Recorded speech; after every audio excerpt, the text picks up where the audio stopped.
ఆంధ్రప్రదేశ్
రీసెంట్గా మనకి animal husbandry డిపార్ట్మెంట్లో అంటే పశుసంవర్ధక శాఖలో మనకి ఈ వెటర్నరీ సంబంధించిన వొకేషనల్ డిగ్రీస్ చేసిన వాళ్ళకి ఆ క్వాలిఫికేషన్ మీద మరియు డిప్లొమా చేసిన వాళ్ళకి డిప్లొమా మరియు పాలిటెక్నిక్ చేసిన ఈ విద్యార్థులకి మనకి యానిమల్ హస్బెండరీ అసిస్టెంట్స్ అనే పోస్టులు అనేది రాష్ట్ర వ్యాప్తంగా 1896 అనేది మనకి ప్రకటించడం జరిగింది. ఇందులో మనం గమనించుకోవాల్సింది ఏంటంటే టోటల్గా 5000 దగ్గర వరకు కూడా మనకి పోస్టులు ఉన్నప్పటికీ మనకి 1896 మాత్రమే ఇవ్వడం జరిగింది. అది కూడా వివిధ జిల్లాలకి పోస్టులు అనేది వివిధ సంఖ్యలో కేటాయించడం అనేది జరిగింది. చాలా జిల్లాల్లో మనకి పోస్టులు అనేవి ఎక్కువగా ఉన్నాయి, 1-2 జిల్లాలో పోస్టులు అనేది తక్కువగా ఉన్నాయి. ఈ అన్ని జిల్లాల్లోని మనకి ఎవరైనా నాన్ లోకల్లో కూడా 3 ఆప్షన్స్ పెట్టుకోవడానికి నోటిఫికేషన్లో అవకాశం ఇచ్చారండి. సో ప్రతి ఒక్కరు కూడా వాళ్ళ యొక్క నేటివ్ డిస్ట్రిక్ట్తో పాటుగా 3 ఆప్షన్స్ అనేది ఎక్స్ట్రా ఇచ్చుకునే అవకాశం అనేది కల్పించారు. వాటికి కూడా వీళ్ళు పోటీ పడవచ్చు. ముఖ్యంగా మనం తీసుకుంటే ఈ ఎగ్జామ్ అనేది 150 మార్కులకి మెరిట్ ఆధారంగా తీస్తాడు. అంటే మెరిట్ ఆధారంగా తీస్తాడంటే ఈ 150 మార్కులకి వచ్చిన మార్కుల ప్రకారం వాళ్ళకి సెలక్షన్ అనేది ఉంటుంది. ఆ 150 మార్కుల్లో వచ్చే మార్కులు బట్టి కూడా తదుపరి వాళ్ళకి యానిమల్ హస్బెండరీ అసిస్టెంట్స్ నుంచి వెటర్నరీ అసిస్టెంట్కి ప్రమోషన్ అనేది ఓన్లీ దీని ఆధారంగానే మెరిట్ ఆధారంగానే మెరిట్ ఆధారంగా తీసుకుంటాడు. కాబట్టి మనకి ఇందులో సెలక్షన్ ఎంత ఇంపార్టెంటో మార్కులు అనేవి ఎన్ని పెరిగినా కూడా అంత ఇంపార్టెంట్. ఎందుకంటే ఒక యానిమల్ హస్బెండరీ అసిస్టెంట్ విఏగా అవ్వడానికి సుమారుగా 2 నుంచి 3 గంటలు అనేది 3 సంవత్సరాలు అనేది పట్టింది. 3 సంవత్సరాలు అనేది పట్టింది. అంటే గత నోటిఫికేషన్లో తీసుకుంటే 2019-20లో యానిమల్ హస్బెండరీ అసిస్టెంట్గా రిక్రూట్మెంట్ అయిన వాళ్ళకి ఈ సంవత్సరం అనేది మనకి ప్రమోషన్స్ అనేది ఇవ్వడం జరిగింది. అదే యానిమల్ హస్బెండరీ అసిస్టెంట్గా మెరిట్ లిస్ట్లో లేని వాళ్ళకి ఇంకొక సంవత్సరం అనేది మనకి పడుతూ ఉంది ప్రమోషన్స్లో. అందుకని ఎవరైతే మెరిట్ లిస్ట్లో వచ్చారో వాళ్ళకి త్వరగా వెటర్నరీ అసిస్టెంట్ స్కేల్ అనేది ఇవ్వడం జరుగుతుంది. ఇది స్కేల్ రావాలంటే ఇంతకుముందు ఇవి డైరెక్ట్ రిక్రూట్మెంట్ ద్వారా ఉండేది. ఈ వెయ్యే రిక్రూట్మెంట్ అనేది డైరెక్ట్ రిక్రూట్మెంట్గా ఉండేది, మెరిట్ ఆధారంగా పెట్టేవారు. ఈ యానిమల్ హస్బెండరీ అసిస్టెంట్లు ఇప్పుడు ప్రమోషన్ల ద్వారా వెటర్నరీ అసిస్టెంట్లుగా పదోన్నతి పొందుతారన్నమాట. ఇవన్నీ ఎందుకు తెలుసుకోవాలి అంటే మనం ఈ మెరిట్ ఆధారిత ఈ ఎగ్జామ్ కోసం ఏ విధంగా మనం కష్టపడాలి అనేది మనం చూసుకోవాలి. అంటే ప్రాపర్ ప్లానింగ్తో ఈ పోస్టులకు కానీ ప్రిపేర్ అయినట్లయితే మనకి చాలా ఈజీగా కూడా వీటిని మనం గ్రాస్ప్ చేసుకొని ఎగ్జామ్ అనేది సన్నద్ధం అవ్వచ్చు. ముఖ్యంగా 150 మార్కుల్లో 100 మార్కులు అనేది వెటర్నరీ సైన్స్ డిపార్ట్మెంట్ సంబంధించిన వెటర్నరీ సైన్స్కి సంబంధించిన పశుసంవర్ధక శాఖలోని వివిధ అంశాలు అనేది 100 మార్కులకు ఉంటుంది. 50 మార్కులు అనేది జనరల్ స్టడీస్ అనేది ఉంటుంది. సో ఇది కాంపిటేటివ్ ఎగ్జామ్లో చూసినట్లయితే వెటర్నరీ సైన్స్కి 100 వరకు కూడా ఈ 100 వరకు కూడా మార్కులు అనేది ఎక్కువగా ఉండటం వలన టెక్నికల్గా ఈ సబ్జెక్ట్లో మెరిట్ నిష్ణాతులుగా కానీ ప్రిపేర్ అయ్యి సన్నద్ధమయ్యారనుకోండి 80 వరకు కూడా మనం మార్కులు అనేవి స్కోర్ చేయొచ్చు. అదే జనరల్ స్టడీస్లో వివిధ సబ్జెక్ట్స్ అయిన పాలిటీ కానీ, హిస్టరీ కానీ, కరెంట్ ఈవెంట్స్ కానీ, గవర్నమెంట్ స్కీమ్స్ కానీ, లాజికల్ రీజనింగ్ కానీ, జియోగ్రఫీ కానీ, హిస్టరీ కానీ, ఇటువంటి డిఫరెంట్ ఆస్పెక్ట్స్ అనేవి మొత్తంగా కలిపి కూడా 50 మార్కులకు ఉంటాయి. కాబట్టి చాలా వరకు విద్యార్థి అనేవాడు ఈ ఆహా పోస్టులకి ప్రిపేర్ అవుతున్నప్పుడు టెక్నికల్గా ఉండే 100 మార్కులకి పూర్తిగా సన్నద్ధమైతే 80 మార్కుల వరకు తెచ్చుకొని ఈ జనరల్ స్టడీస్లో ఆన్ అండ్ యావరేజ్ సామాన్యంగా కూడా దృష్టి పెట్టినా కూడా 20 మార్కుల వరకు స్కోర్ చేయొచ్చు. అంటే నార్మల్గా ప్రిపేర్ అయితే. అదే కంప్లీట్గా వెటర్నరీ సైన్స్ పైన దృష్టి పెట్టి ప్రిపేర్ అయిన వాళ్ళకి 80 మార్కుల వరకు కూడా మనం స్కోర్ చేయొచ్చు. ఖచ్చితమైన పోస్ట్ అనేది 100 మార్కులు దాటితే ఖచ్చితంగా వస్తుంది. దానికంటే తక్కువలో కూడా వస్తుంది. జనరల్గా చెప్పుకుంటే మనం చెప్తున్నాం అంత మంచి మార్క్స్ తెచ్చుకోవడం వల్ల ప్రమోషన్స్కి కూడా దగ్గరలో ఉండే అవకాశం ఎక్కువగా ఉంది. మరి ఈ వెటర్నరీ సైన్స్కి సంబంధించిన ఈ 100 మార్కులకి మనం ముఖ్యంగా సిలబస్ అనేది చాలా ఇంపార్టెంట్ అండి. ఈ సిలబస్ అనేది 100 మార్కులకు సంబంధించిన ఈ వెటర్నరీ సైన్స్ సిలబస్ అనేది మనం క్షుణ్ణంగా తెలుసుకొని దానిలో ఏ ఏరియాస్ అనేది ఈ కాంపిటేటివ్ ఎగ్జామ్కి ప్రయారిటైజ్ చేస్తాడు, ఏ చాప్టర్స్ అనేది ఈ సిలబస్లో మనకి ఫోకస్ చేయాలి అనేది మనం కూలంకుషంగా చర్చించుకుంటాం. మరి స్టాండర్డ్ ఏ విధంగా ఉంటుంది అనేది చూసుకుంటే, అంటే ఎగ్జామినేషన్ స్టాండర్డ్ మన పశుసంవర్ధక శాఖ ప్రిన్సిపల్ సెక్రటరీ గారు చెప్పినట్టు ట్విట్టర్లో సార్ అనేది మనకి అనౌన్స్ చేశారు. ఏ విధంగా అనౌన్స్ చేశారు? ఇది డిప్లొమా లెవెల్లో ఉంటుంది, స్టాండర్డ్ డిప్లొమా లెవెల్ స్టాండర్డ్లో ఉంటుంది. సో కాస్త మీరు సన్నద్ధమయ్యే ప్రతి ఒక్క విద్యార్థి కూడా ఏదో పైన ఈ ఎగ్జామ్ ఉంటుందని మాత్రం అనుకోవద్దు. స్టాండర్డ్ అనేది డిప్లొమా లెవెల్లో ఉంటుంది. అలాగని స్టూడెంట్ అనేవాడు భయపడిపోవాల్సిన అవసరం లేదు. డిప్లొమా స్టాండర్డ్స్ అంటే ఏంటి? పైన చదివేదానికంటే కూడా కాన్సెప్చువల్ లెర్నింగ్లో ఉండే వాళ్ళకి ఈ బిట్స్ అనేది ఈజీగా చేసే విధంగా ఎగ్జామినేషన్ పేపర్ ఉంటుందని అనౌన్స్ చేయడం జరిగింది. ఈ వెటర్నరీ సైన్స్ సిలబస్లో చూసుకున్నట్లయితే మనకి ముఖ్యంగా 20 చాప్టర్స్ అనేది మనకి పెట్టడం జరిగింది. 20 చాప్టర్స్ అనేది పెట్టడం జరిగింది. ఈ 20లో కూడా కొన్ని ముఖ్యమైన చాప్టర్స్ అనేది ఎక్కువ మార్కులు రావడానికి ఆస్కారం ఉంటుంది. అటువంటప్పుడు మనకి ఏ చాప్టర్స్ నుంచి ఎలాంటి క్వశ్చన్స్ వస్తున్నాయి, ఎన్ని క్వశ్చన్స్ వస్తున్నాయి అనేది మనం ప్రయారిటైజ్ చేసుకొని చదువుకోవాల్సిన అవసరం అనేది స్టూడెంట్కి తప్పనిసరిగా ఉంది. ఎందుకంటే స్టూడెంట్ ఎప్పుడైతే ప్లానింగ్లో ప్రయారిటైజ్ చేసుకొని కాన్సెప్చువల్గా చదువుతాడో అటువంటి వాడికి టైం అనేది సరిపోతుంది, మరియు టైం మేనేజ్మెంట్ తెలుస్తుంది. ప్రిపరేషన్కి టెన్షన్ పడాల్సిన అవసరం లేదు. ఎక్కడైతే ప్రయారిటైజ్ చేసిన చాప్టర్స్ ఉన్నాయో వాటిపైన ఎక్కువగా ఫోకస్ చేసి కాన్సెప్చువల్ లెర్నింగ్తో వెళ్తే ఖచ్చితంగా స్కోర్ అనేది 80కి ఎక్కువగా వస్తుంది. సో స్టూడెంట్ అనేవాడికి మొట్టమొదటిగా ఈ సిలబస్ పైన పూర్తి అవగాహన ఉండాలి. మరియు ఏ చాప్టర్ నుంచి ఎన్నెన్ని క్వశ్చన్స్ ప్రయారిటైజ్లో వస్తున్నాయి అనేది తెలుసుకుంటే ఆ చాప్టర్స్ని ఎక్కువగా ఫోకస్ చేయడం వలన ఈజీగా కూడా తను 80 మార్క్స్కి దాటి టాప్ స్కోర్ చేయొచ్చు.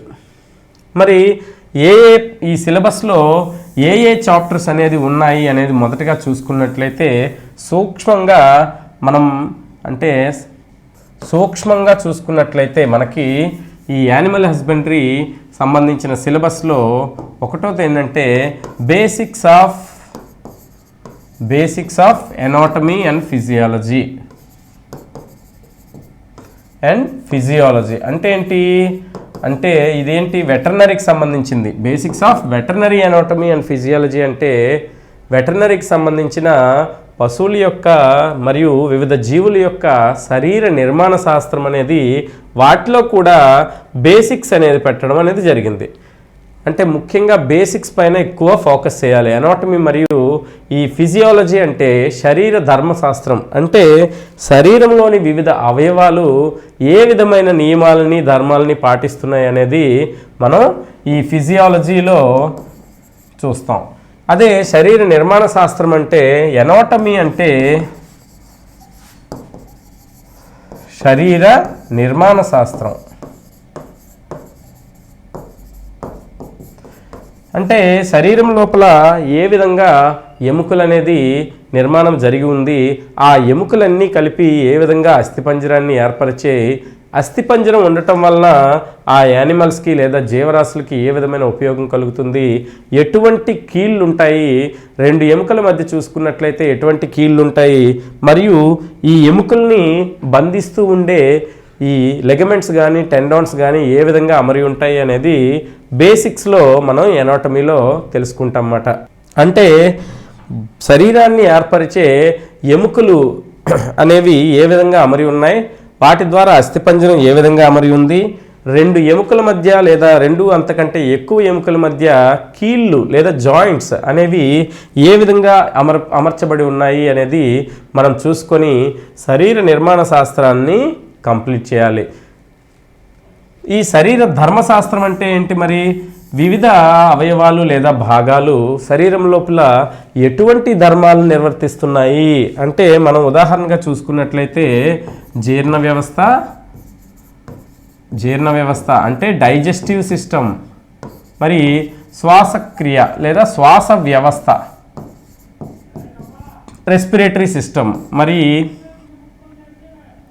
సర్క్యులేటరీ సిస్టమ్ అంటే రక్త ప్రసరణ, రక్తం అనేది ఏ విధంగా ప్రసరిస్తుంది అనేది రక్త ప్రసరణ వ్యవస్థ. అంటే ఈ రక్త ప్రసరణ వ్యవస్థలోనే రక్తం గురించి కూడా మరియు గుండె గురించి కూడా చదువుకోవాల్సి వస్తుంది. అంటే జీర్ణ వ్యవస్థ, శ్వాస వ్యవస్థ, రక్త ప్రసరణ వ్యవస్థ, నాడీ వ్యవస్థ అంటే ఈ మనకి ఏదైతే మెదడు అనేది సెంటర్గా ఉంటూ మనకి వివిధ కార్యక్రమాలకి ఆర్డర్స్ అనేది వేస్తుందో వాటి తాలూకా నాడులు కానీ వాటి తాలూకా నిర్మాణం కానీ ఈ ప్రామాణికమైన నిర్మాణాత్మక క్రియాత్మకమైన నాడీ కణం అనేది ఏమంటారంటే న్యూరాన్ అంటారు. దాని యొక్క నిర్మాణం ఏ విధంగా ఉంది, అది ముఖ్యంగా ఎటువంటి క్రియలు లేదా ధర్మాలు లేదా విధులు అనేది నిర్వర్తిస్తుంది అని ఈ నాడీ వ్యవస్థలో వివిధ భాగాల గురించి కూడా, అంటే ఈ నాడీ వ్యవస్థలో భాగాలుగా ఉండే ఈ మెదడు కానీ వెన్నుపూసలు కానీ ఎన్ని ఉంటాయి, వాటి సంఖ్య ఎంత, ఏ ఏరియాలో ఏ పార్ట్లో ఎన్నేసి ఉంటాయి అనేది క్లారిటీగా ఈ నాడీ వ్యవస్థ యొక్క ఫిజియాలజీ అంటే ధర్మశాస్త్రం, ఈ నాడీ వ్యవస్థ చేసే విధుల గురించి మనం బేసిక్స్ అనేది తెలుసుకోవడం అనేది అవసరం. వీటితో పాటే మూత్ర విసర్జక వ్యవస్థ కానీ ఈ వ్యవస్థలన్నిటి గురించి కూడా తెలుసుకోవాలి. దీంతో పాటుగా ప్రత్యుత్పత్తి వ్యవస్థ, సో వివిధ వ్యవస్థలన్నీ కూడా వాటి తాలూకా విధులు అనేది ఏ విధంగా నిర్వర్తిస్తుందనేది ఈ ఫస్ట్ చాప్టర్ అయిన basics of veterinary anatomy and basics of veterinary physiology అనే చాప్టర్లో చాలా క్లియర్గా బేసిక్స్ని మెన్షన్ చేశాడు. కాబట్టి మనం బేసిక్స్ వరకు కూడా చాలా స్ట్రాంగ్గా ఉంటే ఈ చాప్టర్ అనేది సింపుల్గా అయిపోతుంది. ఈ చాప్టర్ నుంచి మిగతా చాప్టర్స్ అంటే ఇంపార్టెంట్ చాప్టర్స్తో పోల్చుకుంటే కొంచెం తక్కువ పాయింట్లే వస్తాయి, అంటే తక్కువ బిట్లే వస్తాయి. అయినప్పటికీ ఈ చాప్టర్ తాలూకా ఇంపార్టెన్స్ ఏంటంటే ఈ చాప్టర్ బాగా క్షుణ్ణంగా తెలిసిన వాళ్ళకి మిగతా చాప్టర్స్ అనేది ఈజీ అయిపోతుంది. ఎందుకంటే శరీరంలో ఎటువంటి అవయవాలు లేదా ఎటువంటి ఎముకలు ఏ విధంగా నిర్మాణం జరిగింది, మరియు శరీరంలోని వివిధ అవయవాలు అనేవి ఏ విధమైన విధులను నిర్వర్తిస్తుంది అనేది తెలియకుండా మిగతా చాప్టర్స్ అన్నీ కూడా చదవడం వలన లేదా తెలుసుకోవడం వలన ఈ బేసిక్స్ లేకపోతే మనకి అవి కన్ఫ్యూజన్ క్రియేట్ చేస్తాయి. అందుకని ఫస్ట్ చాప్టర్ అనేది చాలా ఇంపార్టెన్స్ సంతరించుకుంది. మెరిట్లో ఎప్పుడైనా కాంపిటేటివ్లో ప్రిపేర్ అయ్యే వాళ్ళు ఎప్పుడూ కూడా బేసిక్స్ని అస్సలు మిస్ అవ్వరు.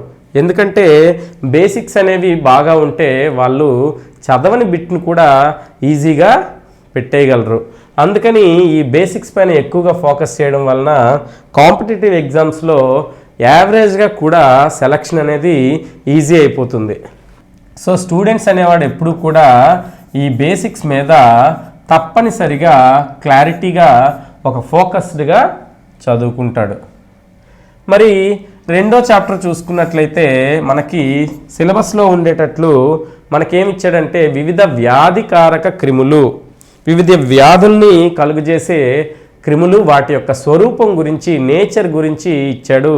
దానిలో బ్యాక్టీరియాలు కానీ వైరస్ కానీ, అంటే అతి సూక్ష్మాతి సూక్ష్మజీవులైన వైరస్లు కానీ, ఫంగస్ కానీ, అంటే శిలీంధ్రాలు, వైరస్ అంటే సూక్ష్మాతి సూక్ష్మజీవులు వైరస్లు, బ్యాక్టీరియాలు అంటే మామూలుగా మనం పిలుచుకునే బ్యాక్టీరియాలు, వైరస్లు, ఫంగస్లు, వాటి యొక్క బాహ్య స్వరూపం మరియు వాటి యొక్క నేచర్ అనేది సిలబస్లో ఇచ్చాడు. వాటి గురించి, వాటి యొక్క నిర్మాణం గురించి ప్రిలిమినరీగా అంటే బేసిక్స్ తెలుసుకొని దాని తర్వాత అదే చాప్టర్లో ఈ వైరల్ వ్యాధులు, బ్యాక్టీరియల్ వ్యాధులు, ఫంగల్ వ్యాధులు, ప్రోటోజోవా వ్యాధులు అనేది మనకి సిలబస్లో చేర్చడమైంది. ఈ వ్యాధులన్నీ కూడా లైవ్ స్టాక్ ఫామ్లో ఏ విధంగా నష్టం చేయిస్తాయి, మరియు ఆ వ్యాధుల తాలూకా లక్షణాలు ఏంటి, ఆ వ్యాధుల వలన ఈ పరిశ్రమకి, పాడి పరిశ్రమకి కానీ, పాడి పరిశ్రమకి కానీ, మాంసోత్పత్తి పరిశ్రమకు కానీ ఎటువంటి నష్టం వాటిల్లుతుంది, ఏ వ్యాధుల తాలూకా సిమ్టమ్స్ ఏంటి, వాటి నివారణ చర్యలు ఏంటి, వాటి తాలూకా లీజన్స్ ఏంటి, వాటి తాలూకా లక్షణాలు ఏంటి అనేది కూలంకుషంగా మనం తెలుసుకోవడం వలన సెకండ్ చాప్టర్ అనేది చాలా ఈజీగా కంప్లీట్ అవుతుంది. అంటే వివిధ వ్యాధులు, అంటే లైవ్ స్టాక్ అంటే ఏంటి, వివిధ జీవరాశులకి వచ్చే జంతువులకి వచ్చే వివిధ ఇంపార్టెంట్ వ్యాధులు అనేది మెన్షన్ చేశాడు. ఆ వ్యాధుల్ని ఇన్ డీటెయిల్డ్గా చదువుకోవడం అనేది చాలా అవసరం. అదే మనం పౌల్ట్రీ నెక్స్ట్ పార్ట్లో పౌల్ట్రీ డిసీజెస్ అని మెన్షన్ చేశాడు. అంటే ఈ పౌల్ట్రీలో వచ్చే ఈ కోళ్ళకి సంబంధించిన వ్యాధులు అనేది పర్టికులర్గా మెన్షన్ చేశాడు. అటువంటి వ్యాధుల్ని మనం క్లారిటీగా వాటి తాలూకా ఆరిజిన్ ఏంటి, వాటి తాలూకా ఏ బ్యాక్టీరియా వ్యాధి ఏంటి, వైరల్ వ్యాధి ఏంటి, ఫంగల్ వ్యాధి ఏంటి, ఆ వ్యాధుల వలన ఎటువంటి లక్షణాలు ప్రబలుతాయి, ఎటువంటి లక్షణాలు చూపిస్తాయి, మరియు ఏవి జూనోటిక్ డిసీజెస్, ఏవి కంటేజియస్ డిసీజెస్ అనేది తెలుసుకోవాల్సిన అవసరం అనేది చాలా ఉంటుంది. ఇవి చాలా సింపుల్గా ఉంటాయి. ఈ వ్యాధులకి సంబంధించిన మంచి వివరణ అనేది మనం చూసుకోవాల్సి ఉంటుంది. అంటే ప్రతి వ్యాధికి కూడా వాటి యొక్క వ్యాధి కారకము మరియు వ్యాధిలో వచ్చే ప్రామినెంట్ సిమ్టమ్స్, అంటే బయటికి కనబడే సిమ్టమ్స్ ఏవైతే ఉంటాయో వాటిని చదువుకుంటూ లోపల ఇన్నర్గా అవి ప్రదర్శించే, అంటే అవి ఎఫెక్ట్ చేసే అవయవాలపైన కలిగే ఈ లీజన్స్ అనేది కూడా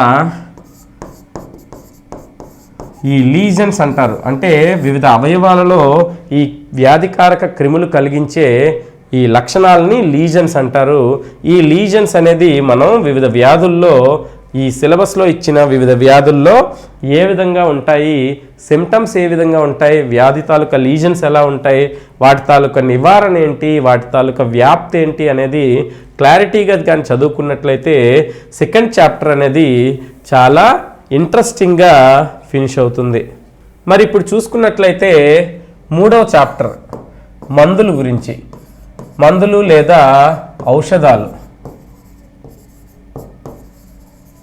ఈ ఔషధాలు మందులు అనేది ఏ ఫామ్స్లో ఇస్తారు, ఏ ఫామ్స్లో ఎంతెంత వెయిటేజ్లో ఇస్తారు, ఏ విధంగా క్యాలిక్యులేట్ చేసి ఇస్తారు, డిఫరెంట్ ఫార్మ్స్ ఆఫ్ డ్రగ్స్ ఏంటి, వాటిని ఏ విధంగా అంటే వాటిని రూట్ ఆఫ్ ఎంట్రీ ఏ విధంగా ఉంటుంది అంటే ఇంట్రామస్కులర్ ఇస్తారా, సబ్కట్ ఇస్తారా, ఏ విధంగా వీటిని ఈ మందులను అనేది వేస్తారు అనేది మనం ఈ 3rd చాప్టర్లో తీసుకున్నట్లయితే ఉంటుందన్నమాట. ఇక్కడ వరకు కూడా ఈ 3 చాప్టర్స్లో మొదటి చాప్టర్లో 2 నుంచి 5 వరకు బిట్స్ వచ్చే అవకాశం ఉంది. తక్కువ బిట్స్ వచ్చిన అవకాశం ఉన్నప్పటికీ కూడా ఇది ఎందుకు ఇంపార్టెంట్ అంటే స్టూడెంట్కి ఈ బేసిక్స్తో మిగతా అన్నీ కూడా బిట్స్ అనేది ఆధారపడి ఉంటుందన్నమాట. ఈ బేసిక్స్ కానీ స్ట్రాంగ్గా ఉంటే వివిధ బిట్లలో మనం ఈజీగా స్కోర్ చేయొచ్చు. మరి వ్యాధులకి సంబంధించింది చూసుకున్నాం అనుకోండి, ఈ వ్యాధులకు సంబంధించి 10 వరకు కూడా మనకి బిట్స్ అనేది రావడం అనేది జరుగుతుంది. గత 2 పేపర్స్ కానీ మనం గమనించినట్లయితే గత 2 పేపర్స్ ఈ యానిమల్ హస్బెండరీకి సంబంధించిన పేపర్స్ గమనించినట్లయితే వాటి తాలూకా సిలబస్ కానీ సిలబస్ సేమ్ అయినప్పటికీ కూడా ఆ పేపర్ అడిగిన విధానం అనేది మనం చూసుకున్నట్లయితే పైన ఎగ్జామ్ ఉంది. ఎందుకు అంటే అప్పుడు పోస్టులు అనేవి ఎక్కువగా ఉన్నాయి, చేసిన వారు అంటే ఎలిజిబిలిటీలో ఉండే విద్యార్థుల సంఖ్య అనేది తక్కువగా ఉండటం వలన, కాంపిటీషన్ అనేది లేకపోవడం వలన ఎగ్జామినర్ అనేవాళ్ళు పేపర్ కూడా అదే విధంగా పైన ఇవ్వడం జరిగింది. కానీ ఇప్పుడు ఈ పోస్టులకి ఎక్కువ కాంపిటీషన్ అనేది మొదలైంది, మరియు వాటి తాలూకు ప్రమోషన్ అనేది కూడా ఈ మెరిట్ ఆధారిత ప్రమోషన్ ఉంటుంది కాబట్టి వాటికి చాలా ఇంపార్టెన్స్ ఉంది. మరి ఇప్పుడు స్పెషల్గా మెన్షన్ చేశారు డిప్లొమా లెవెల్లో ఉంటుంది ఎగ్జామ్ అనేది, కాబట్టి మనం ప్రయారిటైజ్ చేసుకొని ప్రతి చాప్టర్ని ఏ విధంగా చదవాలనేది చూసుకోవాలి. అదే 3వ చాప్టర్ మందులు మరియు వాటి వర్గీకరణ మరియు వాటి తాలూకా డీటెయిల్స్ గురించి చూసుకుంటే దీనిలో 3 నుంచి 4 మార్కులు వచ్చే అవకాశం కనిపిస్తుంది. ఇక 4వది చూసుకున్నాం అనుకోండి, బేసిక్స్ ఇన్ యానిమల్ రిప్రొడక్షన్ అంటే ప్రత్యుత్పత్తి వ్యవస్థ యొక్క ప్రాథమిక భావనలు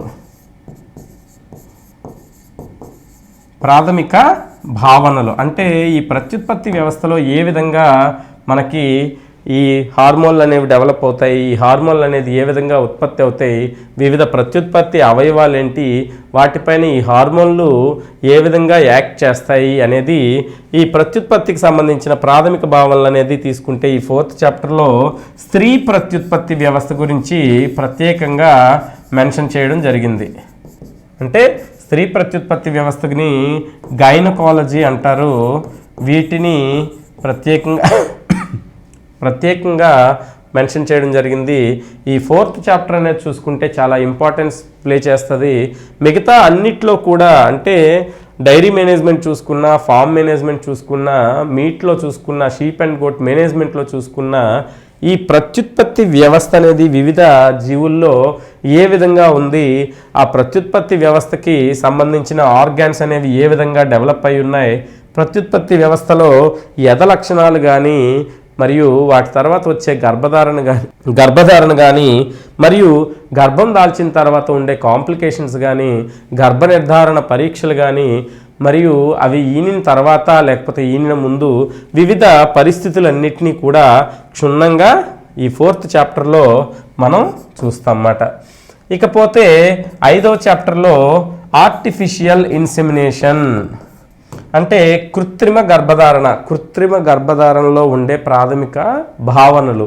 అంటే ఈ కృత్రిమ గర్భధారణలో సెమన్ అనేది ఏ విధంగా ప్రొడ్యూస్ అవుతుంది, ఆ సెమన్లో ఉండే కన్స్టిట్యూయెంట్స్ ఏంటి, అంటే వాటిలో ఉండే మూల పదార్థాలు ఏంటేంటి మరి అనేది చూసుకొని ఆ సెమన్ని ఏ విధంగా స్టోర్ చేస్తున్నారు, ఏ విధంగా ఈ సెమన్ స్ట్రాస్లో పెడుతున్నారు, మరియు వాటి యొక్క సెమన్ స్ట్రాస్ని ఏ విధంగా థాయింగ్ చేయడం అంటే ఏంటి, ఏ విధంగా వాటిని మళ్ళీ ఈ లిక్విడ్ నైట్రోజన్ -196 ° దగ్గర నత్రజని అనేది దాని యొక్క క్యారెక్టర్ అనేది చాలా వాయు రూపంలోకి మారిపోతుంది.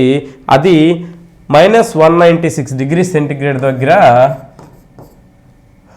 ప్రిజర్వేటివ్గా ఉపయోగపడుతుంది. అంటే ఏవైనా జీవక్రియలకు సంబంధించిన కణాలు కానీ వాటి జీవక్రియలు కానీ ఈ ప్రిజర్వేషన్లో -196 ° దగ్గర నత్రజని చూపించే వాటి యొక్క ధర్మాల వలన ఈ ప్రిజర్వేషన్ అనేది సాధ్యమవుతుంది. అది అత్యంత తక్కువ టెంపరేచర్స్ దగ్గర ప్రిజర్వేషన్ చేస్తుంది కాబట్టి దాన్ని క్రయో ప్రిజర్వేషన్ అంటారు. ఈ క్రయో ప్రిజర్వేషన్లో ద్రవ రూపంలో ఉండే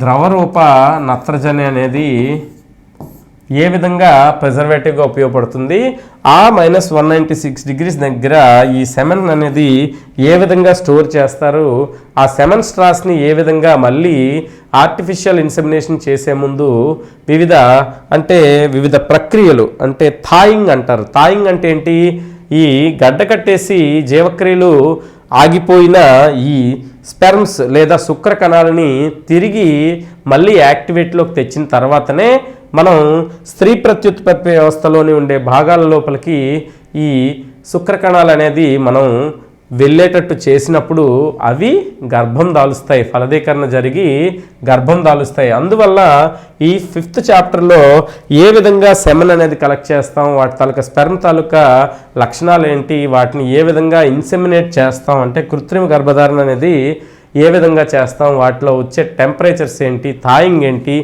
అనేది క్షుణ్ణంగా మనం తెలుసుకుంటాం. ఈ ప్రత్యుత్పత్తి వ్యవస్థకు సంబంధించి మనకి సుమారుగా 10 బిట్ల వరకు కూడా మనకి వచ్చే అవకాశం ఎక్కువగా ఉంది. మరియు ఇది కూడా కాన్సెప్చువల్ అంటే బేసిక్స్ ఎక్కువ స్ట్రాంగ్గా కానీ 4th మరియు 5th చాప్టర్లో ఉంటే చాలా వరకు మిగతా చాప్టర్లో కూడా వచ్చే బిట్స్ని ఇది కవర్ చేస్తూ ఉంది. ఇకపోతే మనం 6వ చాప్టర్ తీసుకున్నాం అనుకోండి. ఈ 6వ చాప్టర్ కానీ తీసుకుంటే మనకి సర్జరీ అనేది మనకి ఉంది, అంటే వెటర్నరీ సర్జరీ.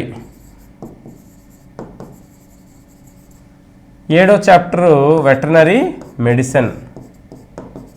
ఈ సర్జరీలు చూసుకుంటే మనం ఈ వెటర్నరీ పశుసంవర్ధక సంబంధించిన శాఖకు సంబంధించిన ఈ జీవరాశులకి ఏ విధమైన సర్జరీలు చేస్తాం, ఏ విధంగా వాటిలో గాయాలు అవుతాయి, ఎముకలు ఏ విధంగా ఫ్రాక్చర్స్ అవుతాయి, వివిధ గాయాలు కానీ వివిధ మనకి ఈ ఫ్రాక్చర్లు కానీ వీటిలో ఈ వెటర్నరీ సర్జరీలో క్షుణ్ణంగా పరిశీలిస్తాం. మరియు వివిధ రకాల గాయాలు మరియు వివిధ రకాల వూండ్స్, గాయాలంటే వూండ్స్, మరియు వివిధ రకాల పస్సు పట్టేసిన ఈ పుండ్లు కానీ వాటిని ఏ విధంగా మనం ట్రీట్ చేస్తాం, వాటిని ఆవుల్ని ఏ విధంగా మత్తు పదార్థాలు ఇచ్చి కొన్నిసార్లు పెద్ద పెద్ద సర్జరీలు అనేది చేస్తామనేది ఈ క్లినికల్ సర్జరీ వెటర్నరీ సర్జరీలో మనం అనేది చాలా క్షుణ్ణంగా చదువుకుంటాం. అదే వెటర్నరీ మెడిసిన్లో ఏ విధమైన వ్యాధులు అనేవి జీవక్రియ సంబంధించిన వ్యాధులు వాటి తాలూకా లక్షణాలు ఏ విధంగా బయటపడతాయి, వాటిని ఏ విధంగా ట్రీట్ చేస్తాం అనేది వెటర్నరీ మెడిసిన్ అనే చాప్టర్లో చాలా క్షుణ్ణంగా చదువుకుంటాం. ఈ 2 చాప్టర్ నుంచి కూడా మనం 10 మార్కులు అనేది ఎక్స్పెక్ట్ చేయొచ్చు. సో మొదటి చాప్టర్లో 2 నుంచి 3 మార్కులు, 3వ చాప్టర్లో 10 మార్కులు, 4వ చాప్టర్లో 3 మార్కులు, 4, 5 నుంచి మనకి 10 మార్కులు. ఈ విధంగా చూడండి, మొత్తం చూసుకుంటే 3, 13, 16, 26, 36 మార్కులు కూడా ఇక్కడ వరకే వచ్చేసాయి మనకి. అంటే 7వ చాప్టర్ వరకు కూడా తీసుకుంటే, మరి 8వ చాప్టర్లో veterinary vaccines and biologicals, vaccinations మరియు బయోలాజికల్స్. అంటే ఈ బయోలాజికల్స్ అంటే ఏంటంటే వివిధ జీవక్రియలు జరిగిన ఫలితంగా ఏవైనా రసాయన పదార్థాలు, జీవరసాయన పదార్థాలు శరీరంలో ఉత్పత్తి అయినప్పుడు వాటి యొక్క ఏవైనా శాంపిల్స్ అనేవి బాడీలో ఉండే వివిధ అవయవాల్లోంచి తీసి ఆ శాంపుల్స్ని టెస్టింగ్ కోసం ఏ విధంగా పంపిస్తాం, అవి ఏ విధంగా ప్రిజర్వ్ చేస్తాం అనేది చూసుకుంటే ఈ బయోలాజికల్స్లో అవనే వస్తాయి. మరియు టీకాలు అంటే వివిధ వ్యాధులకి సంబంధించి నివారణ కోసం అంటే ప్రివెంట్ చేయడానికి ఎటువంటి టీకాలు అనేవి ఉన్నాయి, ఏ వ్యాధులకి ఏ టీకాలు అనేవి ఎంత వయసులో వేసి వాటికి ట్రీట్ చేస్తామనేది ఈ 8వ చాప్టర్లో మనకి పెట్టారన్నమాట. ఈ 8వ చాప్టర్ నుంచి కూడా మనకి 5 మార్కులు వచ్చే అవకాశం ఎక్కువగా ఉంది. మరి 9వ చాప్టర్ తీసుకుంటే ఫస్ట్ ఎయిడ్ మరియు క్లినికల్ మెడిసిన్.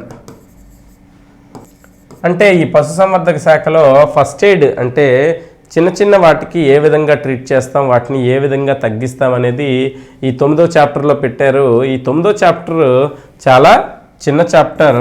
దీని నుంచి మనకి సుమారుగా 2 నుంచి కూడా 3 మార్కులు అనేది వచ్చే అవకాశం ఎక్కువగా ఉంటుంది. మరి 10, 11, 12 చాప్టర్స్ తీసుకున్నట్లయితే ఎనలిటికల్ ల్యాబొరేటరీ టెక్నిక్స్ అంటే ఈ ల్యాబొరేటరీ ప్రయోగశాలలో మనం ఏ విధంగా వివిధ వాటి తాలూకా రసాయనాలని ఎనాలిసిస్ చేసి ఏ విధంగా టెక్నిక్స్ ద్వారా వాటిని వ్యాధులు అనేవి నిర్ధారణకి తీసుకుంటాము, ఆ తాలూకా పదార్థాలను ఏ విధంగా ఎనాలిసిస్ అంటే విశ్లేషణ చేస్తాము అనేది ఈ చాప్టర్లో ముఖ్య ఉద్దేశం. మరి 11 మరియు 12 తీసుకుంటే ల్యాబొరేటరీ డయాగ్నోస్టిక్ టెక్నిక్స్ అంటే ఏంటి, ప్రయోగశాలలో ఒక వ్యాధి నిర్ధారణ చేయడానికి మనకి ఏ విధమైన టెస్టులు ఉన్నాయి, వాటిని ఏ విధంగా నిర్వహించాలి, ఏదైనా వ్యాధికి వాటి లక్షణాలకు సంబంధించిన ఈ ల్యాబొరేటరీలో చూసుకునే ఈ టెక్నిక్స్ ద్వారా ఏ విధంగా వ్యాధి నిర్ధారణకు వస్తామనేది ఈ 10, 11, 12 చాప్టర్స్లో చాలా క్షుణ్ణంగా నేర్చుకుంటాం. ఇవి చాలా ఇంట్రెస్టింగ్గా ఉంటాయి. వీటి తాలూకా బిట్లు కూడా 10 కానీ 11, 12 నుంచి కూడా సుమారుగా 10 మార్కులు వచ్చే అవకాశం ఎక్కువగా ఉంటుంది. నెక్స్ట్ తీసుకుంటే డైరీ మేనేజ్మెంట్. ఈ డైరీ మేనేజ్మెంట్ అనే చాప్టర్ తీసుకుంటే చాలా ఇంపార్టెంట్ చాప్టర్. పాడి పరిశ్రమకు సంబంధించిన యాజమాన్యం గురించి ఈ చాప్టర్లో ఉంటుంది. వివిధ పాడి అంటే ఏంటి, పాలు ఇచ్చే జంతువుల గురించి ఈ చాప్టర్లో చాలా డీటెయిల్డ్గా మెన్షన్ చేయడం జరిగింది. చాలా ఇంపార్టెంట్ చాప్టర్ అండి. దీని నుంచి సుమారుగా 15 నుంచి 20 బిట్లు అనేది రావడానికి అవకాశం ఎక్కువగా ఉంది. అంటే ఈ డైరీ మేనేజ్మెంట్ అంటే ఏంటంటే ఈ పాలు ఉత్పత్తి చేసే జీవరాశులు, ఆవులు మరియు ముఖ్యంగా చూసుకుంటే పాడి అనేది ఈ ఆవులపైన ఆధారపడి ఉంది. కాబట్టి ఈ ఆవులు మరియు గేదెల యొక్క వివిధ యాజమాన్య పద్ధతులు అనేది ఈ డైరీ మేనేజ్మెంట్లో మనం క్షుణ్ణంగా చదువుతాం. ఈ డైరీ మేనేజ్మెంట్లో వివిధ పాల ఉత్పత్తి చేసే దేశీయ జాతులు, దేశీయ ఆవు జాతులు కానీ, దేశీయ గేదె జాతులు కానీ, మరియు విదేశీ ఎక్కువ పాలిచ్చే డిఫరెంట్ టైప్స్ ఆఫ్ బ్రీడ్స్ కానీ, వాటి తాలూకా నాణ్యత కానీ, లక్షణాలు కానీ వాటి నుంచి కూడా తెలుసుకొని వాటి యొక్క యాజమాన్య పద్ధతుల్లో ఏ విధమైన చర్యలు అనేవి తీసుకుంటాం. చిన్నప్పటి నుంచి తీసుకుంటే అవి ఎదకు వచ్చిన దగ్గర నుంచి కూడా, అంటే ఎదిగే కాలం నుంచి ఎదకు వచ్చి అవి మళ్ళీ గర్భం దాల్చిన తర్వాత మళ్ళీ ఈనిన తర్వాత మళ్ళీ అవి తిరిగి ఎదకి రావడం వరకు కూడా ఇలా డిఫరెంట్ ఆస్పెక్ట్స్లో ఈ డైరీ మేనేజ్మెంట్లో ఎటువంటి మనం యాజమాన్య పద్ధతులు తీసుకోవాలనేది చాలా క్షుణ్ణంగా సిలబస్లో ఇవ్వడం జరిగింది. ఈ చాప్టర్ అనేది చాలా పెద్ద చాప్టర్, అన్నింటికంటే చాలా ఈజీ చాప్టర్. దీని నుంచి కూడా ఎక్కువ బిట్లు వచ్చే అవకాశం ఈసారి ఎక్కువగా ఉంది. వీటితో పాటు ఈ జాతులతో పాటు మనకి ఈ పాలు మరియు ఈ పాలు యొక్క ధర్మాలు, పాలు యొక్క లక్షణాలు, పాలలో ఉండే వివిధ పదార్థాలు, వాటి యొక్క లక్షణాలు ఇవన్నీ కూడా మనం క్షుణ్ణంగా చూసుకొని ఆ పాల నుండి తయారు చేసే పదార్థాలు కానీ వాటి గురించి కానీ వివరంగా తెలుసుకుంటాం. ఈ పాలుని ఏ విధంగా పాస్చరైజేషన్ చేస్తాం, లేకపోతే నిల్వ ఉంచడానికి ఏ విధంగా ఈ పాలలో ఉండే వివిధ సూక్ష్మజీవుల్ని చంపుతామనేది, ఇటువంటి విషయాలన్నిటికీ కూడా ఈ 13వ చాప్టర్లో ఉంటుంది. దానిలో ఎక్కువ మార్కులు అనేది మనకి వచ్చే ఆస్కారం ఎక్కువగా ఉంది. అదే మనం 14th చాప్టర్ తీసుకుంటే మీట్ యానిమల్స్ తాలూకా యాజమాన్యం. మీట్ యానిమల్స్ తాలూకా యాజమాన్యం చూసుకున్నట్లయితే ఈ షీప్, గోట్ మరియు పిగ్స్ మరియు ఈ కుందేలుకి సంబంధించిన మాంసోత్పత్తి జీవులు మరియు వాటి యొక్క యాజమాన్యం తీసుకుంటే ఈ మేకలు, గొర్రెలు కూడా ఎటువంటి పిల్లల్ని సెలెక్ట్ చేసుకుంటాం, ఏ జాతి లక్షణాలు ఎలా ఉన్నాయి, ఏ జాతులు అనేవి మేకలు, గొర్రెలు, పందులు, కుందేల్లో ఉన్నాయి, ఏ జాతి బ్రీడ్స్ ఎలాంటి లక్షణాలు చూపిస్తుంది, ఏ జాతి బ్రీడ్స్ని మనం ఈ యాజమాన్య పద్ధతిలో సెలెక్ట్ చేసుకొని మాంసోత్పత్తికి ఉపయోగిస్తామనేది తీసుకొని వాటి తాలూకా మేనేజ్మెంటల్ అంటే యాజమాన్య పద్ధతులు అనేది చాలా క్లారిటీగా తెలుసుకుంటాం. దీని నుంచి కూడా ఈసారి 20 మార్కులు వచ్చే అవకాశం ఎక్కువగా ఉంది. చూడండి, 13 మరియు 14 చాప్టర్స్ నుంచి కూడా 40 మార్కులు సుమారుగా మ్యాక్సిమం 40 మార్కులు వచ్చే అవకాశం 13 మరియు 14 చాప్టర్ నుంచి ఉంది. ఇవన్నీ కూడా ప్రతి చాప్టర్ కూడా ఇంటర్లింకింగ్ చాప్టర్స్ అండి. మొదటి తాలూకా బేసిక్స్ నుంచి తీసుకుంటే బేసిక్ స్ట్రాంగ్గా ఉంటే మిగతా ఈ చాప్టర్స్లో చాలా స్ట్రాంగ్గా రావచ్చు. ఈ చాప్టర్స్లో వచ్చే విషయాలు మిగతా చాప్టర్స్లో చాలా స్ట్రాంగ్గా ఉంటాయి. సో ఈ విధంగా ఒకటి ఇంటర్లింకింగ్ చాప్టర్సే ఉంటాయి. కాబట్టి అన్నిటినీ కూడా చాలా ప్లాన్డ్గా ప్రయారిటైజ్ చేసుకొని బేసిక్స్ అనేవి స్ట్రాంగ్గా ఉంటే మనకి ఈ ఎగ్జామ్ అనేది చాలా ఈజీగా మనం స్కోర్ చేయొచ్చు. ఇకపై మనకి 15th చాప్టర్ తీసుకుంటే మనకి ఫార్మ్ మేనేజ్మెంట్ అంటే ఈ లైఫ్ స్టాక్ సంబంధించి కానీ లేదా వాటి తాలూకా యాజమాన్య పద్ధతుల్లో ఏ విధంగా ఈ ఫామ్లో అనేది మేనేజ్మెంట్ చేయాలి అనేది చాలా సింపుల్గా మనం నేర్చుకోవాలి. దీని నుంచి 5 నుంచి కూడా 6 మార్కులు వచ్చే అవకాశం ఉంటుంది. చాలా చిన్న చాప్టర్ ఇది, దీని గురించి ఆ విధంగా ఉంటుంది. తర్వాత ఫీడ్స్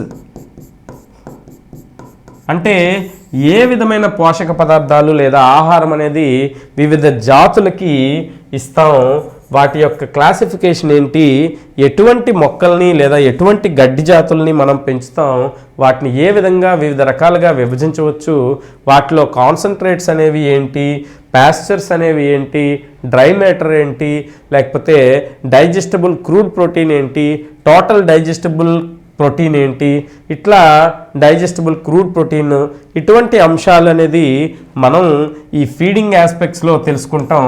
ఇది కూడా మనకి పోషణకి సంబంధించిన చాప్టరు. ఇది 10 మార్కులకి వచ్చే అవకాశం ఎక్కువగా ఉంది. 10 మార్కులకి వీటికి ఎక్కువగా అవకాశం ఉంది. తర్వాత చూసుకుంటే పెట్ అండ్ జూ యానిమల్స్ అంటే మనం జూలో చూస్తున్న జంతువుల గురించి మరియు మనం ఇంట్లో పెంపుడుగా పెంచుకుంటున్న పెంపుడు జంతువుల గురించి పైన మనకి ఇచ్చిన సిలబస్ ప్రకారం కూడా మనం చూసుకోవాల్సి ఉంటుంది. ఆ జాతుల పేర్లు ఏంటి, వాటిలో ఉండే డిఫరెంట్ టైప్స్ ఆఫ్ బ్రీడ్స్ ఏంటి, వాటి చిన్న యాజమాన్య పద్ధతులు ఏంటి అనేది, డైలీ యాక్టివిటీస్ ఏంటి అనేది క్షుణ్ణంగా తెలుసుకుంటే దీని నుంచి 3 మార్కులు వచ్చే అవకాశం ఉంటుంది. 18వ చాప్టర్ తీసుకుంటే హ్యాచరీ మేనేజ్మెంట్ అంటే ఈ గుడ్లకు సంబంధించిన గుడ్లు పెట్టే వాటిని హ్యాచరీ అంటారు. అటువంటి కోళ్ళ యొక్క యాజమాన్యం, గుడ్లు పెట్టే కోళ్ళ యొక్క ఈ హ్యాచరీల్లో గుడ్లు పెట్టే కోళ్ళని ఏ విధంగా మనం పారిశ్రామికంగా ఉత్పత్తి చేస్తున్నారు, అటువంటి గుడ్లని ఏ విధంగా సెలెక్ట్ చేసుకుంటాం, వాటిని ఏ విధంగా ఇంక్యుబేట్ చేస్తాం, వాటిని ఏ విధంగా ఫ్యూమిగేట్ చేస్తాం, వాటిని ఆరోగ్యవంతమైన గుడ్లు ఉన్నాయా లేదా అనేది ఏ విధంగా స్కానలింగ్ చేస్తాం. ఇవన్నీ కూడా ఈ హ్యాచరీ మేనేజ్మెంట్లో మనం చూసుకుంటాం. దీని నుంచి కూడా 5 నుంచి 8 బిట్లు వచ్చే అవకాశం ఉంటుంది. తర్వాత చూసుకున్నట్లయితే పౌల్ట్రీ మేనేజ్మెంట్ కంప్లీట్గా మనకి ఈ పౌల్ట్రీకి సంబంధించిన కోళ్ళకి సంబంధించిన యాజమాన్యం అనేది ఈ 19వ చాప్టర్లో పెట్టారు. సేమ్ 14-15లో ఏ విధంగా అయితే వివిధ మాంసానికి సంబంధించిన వాటికి యాజమాన్యం, మరియు 13 చాప్టర్లో తీసుకుంటే పాడి పరిశ్రమకి సంబంధించిన దేశీ, విదేశీ మరియు మిశ్రమ జాతుల తాలూకా యాజమాన్యం ఏ విధంగా అయితే చదువుకున్నామో 19వ చాప్టర్లో కూడా ఈ పౌల్ట్రీ యాజమాన్యం అనేది, కోళ్ళ పెంపకం అనేది, వాటిలో ఉండే యాజమాన్య పద్ధతులు అనేది చాలా క్లియర్గా సిలబస్లో ఇచ్చాడు. సో ఈ 2 చాప్టర్స్ నుంచి కూడా మనకి 15 మార్కులు సుమారుగా రావడం జరుగుతుంది. మరి చివరి చాప్టర్ తీసుకుంటే మాంసము మరియు వాటి యొక్క హ్యాండ్లింగ్ మాట. ఈ హ్యాండ్లింగ్లో 5 మార్కులు అనేది రావడం జరుగుతుంది. ఈ విధంగా మనకి వెటర్నరీ సిలబస్లో ఇచ్చిన 20 చాప్టర్స్ కూడా చాలా ఇంపార్టెంట్, ఒకదానికొకటి లింకింగ్తో ఉంటాయి. మనం చాలా బేసిక్స్ పాయింట్స్ అనేది వెటర్నరీ సైన్స్లో చూసుకోవటం వలన చాలా ఈజీగా మనం ఈ ఎగ్జామ్ని మెరిట్తో సెలెక్ట్ అవ్వడానికి అవకాశం ఉంటుంది. మరి ఏ విధంగా ఈ బిట్స్ అనేవి మనం చేస్తాము అంటే పైన బిట్లు ప్రాక్టీస్ చేయడం వల్ల కానీ, ఈ విధమైన పైన నాలెడ్జ్ తెలుసుకోవడం వల్ల కానీ ఏ విధమైన ఉపయోగము ఉండదు. ఎందుకంటే ఈసారి అనేది కాస్త మెరిట్కి సంబంధించి ఎక్కువ ఫోకస్ చేయాల్సి ఉంటుంది. ఎందుకంటే పోస్టులకి కొంచెం కాంపిటీషన్, అంటే ఎక్కువగా కాంపిటీషన్ లేదు, కొంచెం కాంపిటీషన్ ఉండటం వలన సరైన విధంగా బేసిక్స్తో మెయిన్ ఆస్పెక్ట్స్ అన్నీ కూడా మనం కానీ చూసుకున్నట్లయితే మనకి ఇది మెరిట్తో కొట్టే అవకాశం ఉంటుంది. మరి ఇవన్నీ కూడా ఏ విధంగా బేసిక్స్ అనేది తెలుస్తుంది మాకు అని విద్యార్థికి సందేహం వచ్చినప్పుడు ఈ సిలబస్లో ఏ విధమైన బేసిక్స్ పాయింట్స్ ఉంటాయి అనేది ఎక్స్పీరియన్స్తో పాటుగా ఇవన్నీ కూడా ఈ సిలబస్ని క్షుణ్ణంగా చదివి ఉంటాం కాబట్టి మాలాంటి వాళ్ళకి అవగాహన అనేది ఎక్కువగా ఉంటుంది. ఏ ఏరియా నుంచి బిట్లు అనేది ఇచ్చే అవకాశం ఉంటుంది, ఏ విధమైన బిట్స్ అనేది ఇస్తాడు, వాటి తాలూకా అనాలిసిస్ ఏంటి అనేది మా ద్వారా మీకు తక్కువ సమయంలో మొత్తం బేసిక్స్ అనేది ప్లస్ వాటి తాలూకా బిట్స్ అనేది, మరియు ఏ విధమైన బిట్స్ ఇస్తారు, ఎలా వాటిని ఎదుర్కోవాలి, ఏ విధంగా మెరిట్లో సెలెక్ట్ అవ్వాలి అనేది చూపించడానికే మేము ఉపయోగపడతాం. సో ఈ విధంగా కూడా మనకి ఈ 20 చాప్టర్స్ని మనం బేసిక్స్లో చదువుకుంటూ ఉండడానికి స్టూడెంట్కి మేము ఉపయోగపడి వాళ్ళు కాంపిటేటివ్లో పూర్తి మెరిట్తో సెలెక్ట్ అవ్వడానికి మేము ఉపయోగపడతాం. 150 మార్కులు తీసుకుంటే దానిలో 100 మార్కులు వెటర్నరీ సైన్స్ తీసుకుంటే 80 వరకు కూడా 80 లేదా అంతకంటే ఎక్కువ మార్కులు కూడా డైరెక్ట్గా ఈ టెక్నికల్ పేపర్ కాబట్టి టెక్నికల్ పేపర్లో ఎక్కువ మార్కులు స్కోర్ చేసుకునే అవకాశం ఉంటుంది. సో ఈ టెక్నికల్ పేపర్లో ఎక్కువ ఎవరైతే స్కోర్ చేస్తారో వాళ్ళు సెలెక్ట్ అవ్వడానికి ఎక్కువ ఆస్కారం ఉంటుంది. అటువంటి టెక్నికల్ పేపర్లో ఏ విధమైన బిట్లు, ఏ విధమైన ఏరియాస్ నుంచి ఎలా వస్తాయనేది తక్కువ టైంలో మా యొక్క ఎక్స్పర్టైజ్ అనేది ఎక్స్పీరియన్స్ ఉపయోగించుకొని మేము చెప్పడం జరుగుతుంది. విద్యార్థి అనేవాడు మేము చెప్పిన పాఠాలు అనేది వాటిని అవగాహన చేసుకుంటూ వెళ్ళినట్లయితే వాటిలో ఉండే మెయిన్ కాన్సెప్చువల్ లెర్నింగ్ అంటారు. కాన్సెప్చువల్ లెర్నింగ్ ద్వారా ఈ క్లాసెస్ అనేవి జరుగుతాయి. ఈ కాన్సెప్చువల్ లెర్నింగ్ ద్వారా వెళ్ళిన విద్యార్థులు మాత్రమే మెరిట్లో సెలెక్ట్ అవ్వడం జరుగుతుందండి. పైన బిట్లు చదవడం వలన లేదా పై మిడిమిడి అవగాహనతో ఈ ఎగ్జామ్కి వెళ్ళడం వలన ఎటువంటి ఉపయోగం ఈసారి ఉండదనేది చాలా క్లారిటీతో చెప్తున్నామండి. అందువలన ఈ కాన్సెప్చువల్ లెర్నింగ్ మరియు వాటితో పాటు మా ఎక్స్పీరియన్స్ని ఉపయోగించుకొని మేము క్లాసెస్ అనేవి నిర్వహించడం జరుగుతుంది. కాబట్టి విద్యార్థి అనేవాడు వీటిని బాగా అర్థం చేసుకొని ఫాలో అవుతూ ఉంటే ఎగ్జామినేషన్ టైంకి చాలా ఈజీగా 80 వరకు కూడా స్కోర్ చేసి సెలెక్ట్ అవ్వడానికి ఎక్కువ అవకాశం